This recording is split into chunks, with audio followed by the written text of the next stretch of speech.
Morning, everybody. It is another beautiful day. The weather is fantastic. I know it's going to get warmer, but I'm loving it now. You know, I don't like hot weather. Anyway, what's going on in Vegas? Well, let's talk about it. And then we're going to talk about Google Business Page Advanced Strategies. So first of all, here we go. We have 54 days of inventory, and we're down under 3,800 of single family homes.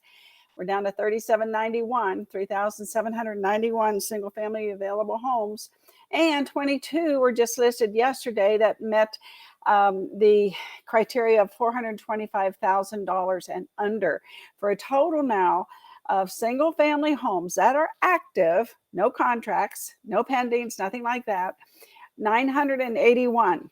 And that is 26% of our market. So it remains to be a large percentage, but not a lot of homes. So percentages can play games with you sometimes. I'm not always a fan of them for that reason. I like the hardcore numbers. Anyway, we have sold 776 homes so far this month, the first 13 days of April, for a total per day sales of 65. So we are selling 65 homes per day. Now, when I said there was 54 days of inventory, I'm relating to the March figure that ended up at 98 per day. So I'm using March's sales per day to determine the number of days of inventory in April. And April normally is a little bit more brisk than March. So we shall see, because it hasn't happened yet. But it's still only not even the middle of April yet. So we shall see. And we've got Easter had taken a break. We had the spring break, the school break. I mean, lots of things going on. So where people are not necessarily out buying homes the first part of April this year. So we'll see. We'll see. I think I was listening to Lee Barrett when he gave his report, and he was saying the trend in Vegas is usually from March through September, and then it slows down again from October to February. So we've got a lot of things going on in the latter part of the year. If you were listening to what's going on on the Fed level, they've raised the interest rates another 25 basis points. And that is their way of fighting inflation.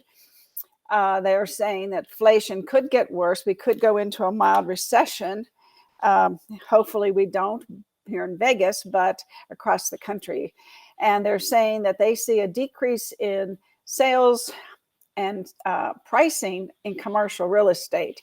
So versus so far in this US of A home market, the prices have held steady and even increased for this quarter. So anyway, we shall see. We are holding steady with our median price of $425.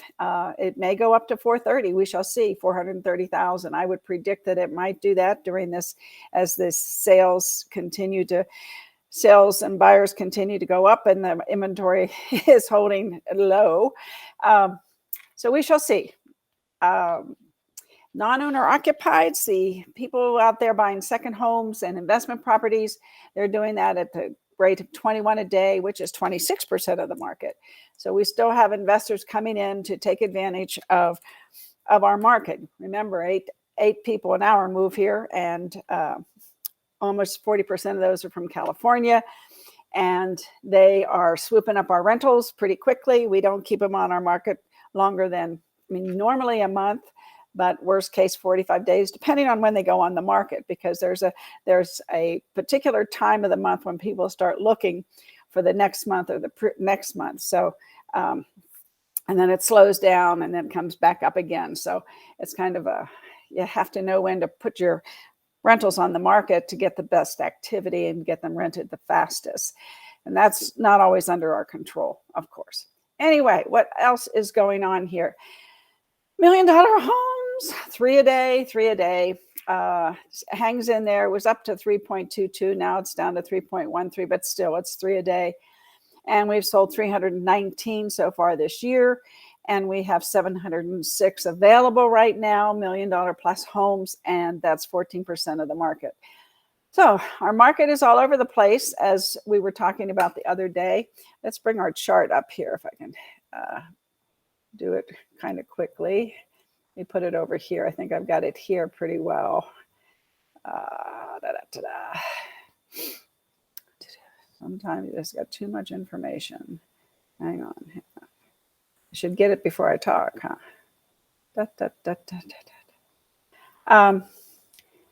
Yeah, the $1 million plus market, if you remember, is 5%.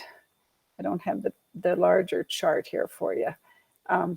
So anyway, yeah, and you can see the median's right in there. 49% of the market is in those price ranges. So that's a good thing. That's what makes it the median, right? The middle. All right, let's hide that and let's look at this for just a second. This is a chart of the homes that have sold from 2012, the numbers. So, you know, we hit a high there in 2021, and then we went down in 2022, didn't sell quite as many. So we were up in the 50, look at that, 50,000 in 2021. Wow, that was a big year. We're more normal now. We're much more normal now. We're getting more into a normal market. Then I want to show you this.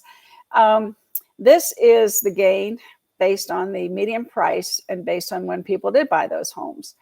And I did it in a chart form because Jimmy Dague likes charts, and charts do show more trendy things. So if you're looking just for trends, I like charts. But if you're looking for really actual numbers, I like to look at the numbers so I can see exactly the numbers. You can't exactly see the numbers here. It's hard to tell on a chart like that. So those are the two differences when you look at the same data displayed differently. So you choose, because we want to please everybody. Here I've put the $1 million homes in a separate PDF, and I've done the same thing. Let's see, with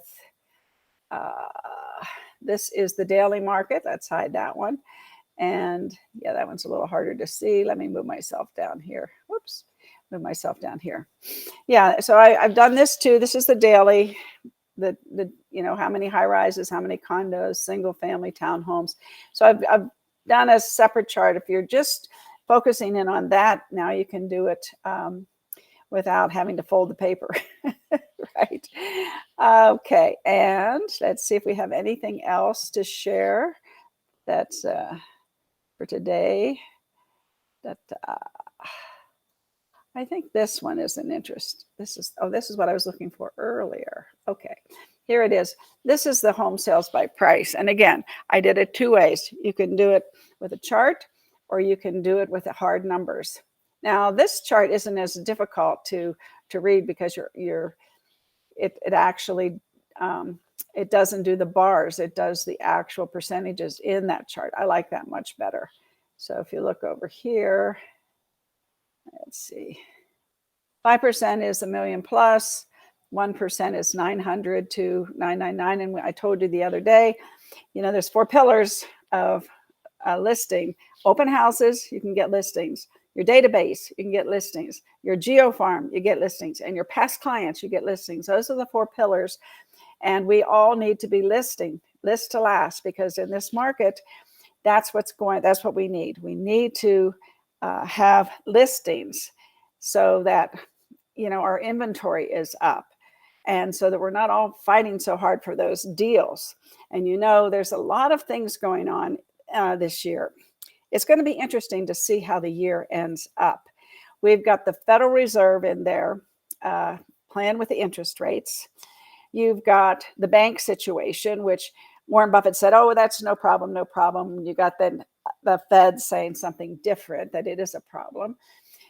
And then you have, you know, just people stirring around. I heard that 1/3 of the New Yorkers, people that live in New York, are going to move in the next 5 years because, let's see, what did they say? Number 1, quality of life. And number 2, taxes. So if I were just getting into the business and I was starting my geo farm and I was starting doing open houses, I would also do some advertising either on Google or in Facebook, and Target New York, because I mean, that's a lot of people coming here.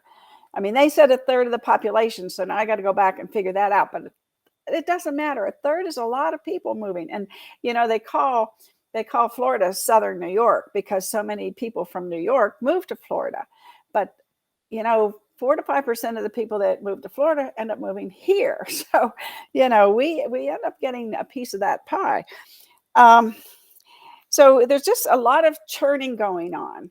And California, we've got the homeless problem. I guess we have more than 500,000 people in this country that are homeless. I would have really thought there were more. So I'm going to double check that number. But anyway, California has spent $15 billion to solve their homeless problem. Where did all that money go? I mean, they still have homeless people. I mean, how can you remedy it? That's the conundrum. You can build them houses, but are they going to take care of them? They don't have the money. So there's, I don't know what the solution is for the homeless people. I feel bad for them. But then they've chosen that. They like it, evidently. I don't know. I've never known people that were homeless. I know Aaron Taylor and his group over the years has gone out and given them pillows or, and I know he never wanted to advertise that, but I will tell that on him. Because, I mean, I thought that was such a nice thing to go down to the homeless people in Vegas and give them pillows. Something that, I mean, that's a great thing to do. Anyway, I don't know how you help them. I mean, that gives them comfort, but it doesn't get them out of the homeless situation. I don't know. That's another story for another day, but we're going to move on here today because we're going to talk about Google business pages.